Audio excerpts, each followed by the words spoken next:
డేరా బాబాకు పెరోల్.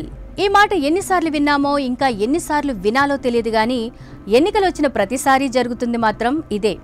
ఉత్తరాదిన ఏ ఎన్నికలు జరిగినా పెరోల్పై డేరా బాబా బయటకొస్తున్నారు. 1-2 సార్లు జరిగితే సర్లే అనుకోవచ్చు. కానీ గత 2 ఏళ్లలో ఆయన పెరోల్పై ఏకంగా 7 సార్లు జైలు నుంచి విడుదలయ్యారు. 2020 తర్వాత 12 సార్లు ఆయనకు పెరోల్ లభించింది.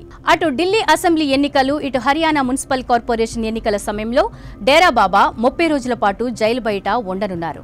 హర్యానాలోని రోహతక్ జైలు నుంచి రిలీజ్ అయిన డేరా బాబా సిర్సాలో ఉన్న డేరా ప్రధాన కార్యాలయానికి వెళ్లారు. మొదటి 10 రోజులు అక్కడే ఉండబోతున్నారాయన. ఆ తర్వాత 20 రోజుల పాటు బాగ్పత్లో ఉండనున్నట్లు సమాచారం. ఇక జైలు శిక్ష అనుభవిస్తున్నప్పటి నుంచి ఆయన సిర్సాకు వెళ్లడం ఇదే తొలిసారి. 2024 అక్టోబర్లో కూడా డేరా బాబాకు హర్యానా సర్కార్ పెరోల్ ఇచ్చింది.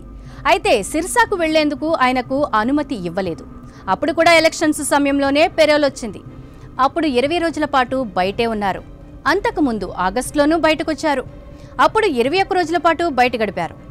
ఇక 2024 జనరల్ ఎలక్షన్స్కు కొన్ని నెలల ముందు కూడా ఆయన పెరోల్పై రిలీజ్ అయ్యారు.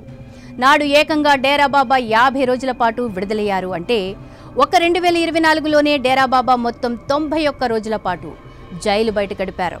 ఏడాదికి 12 నెలలు ఉంటే అందులో ఆయన 3 నెలలు బయట ఉన్నట్లు లెక్క. జైలు శిక్ష అనుభవిస్తున్న ఖైదీలు ఇన్ని రోజులు బయట ఉండడం చిన్న విషయం కాదు.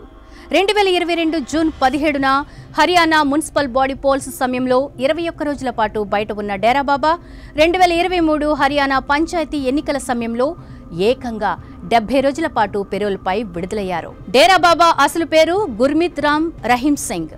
ఆయన డేరా సచ్చా సౌదా అధినేత. 2 భక్తులపై అత్యాచారానికి పాల్పడిన కేసులో డేరా బాబాకు 20 ఏళ్ల జైలు శిక్ష పడింది.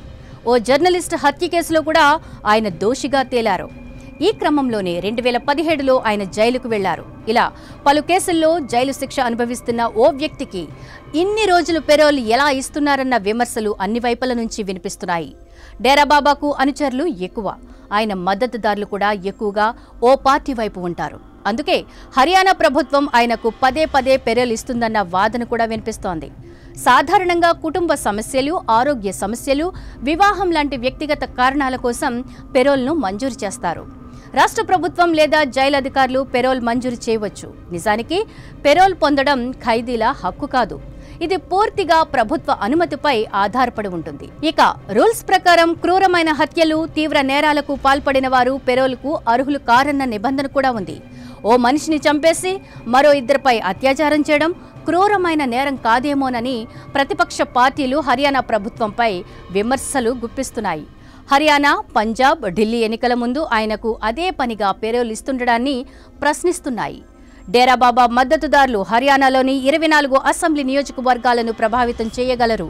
అందుకే రాజకీయ ప్రయోజనాల కోసమే ఆయనకు తరచుగా పెరోల్ ఇస్తున్నారనే ఆరోపణలు కూడా ఉన్నాయి. సాధారణ ఖైదీలకు కఠినమైన నిబంధనలు అమలు చేస్తూ డేరా బాబాను స్పెషల్గా ట్రీట్ చేస్తుండడం ఇటు ప్రజలను కూడా ఆశ్చర్యానికి గురి చేస్తోంది. ఈ అంశంపై మీ అభిప్రాయాన్ని కామెంట్ చేయండి.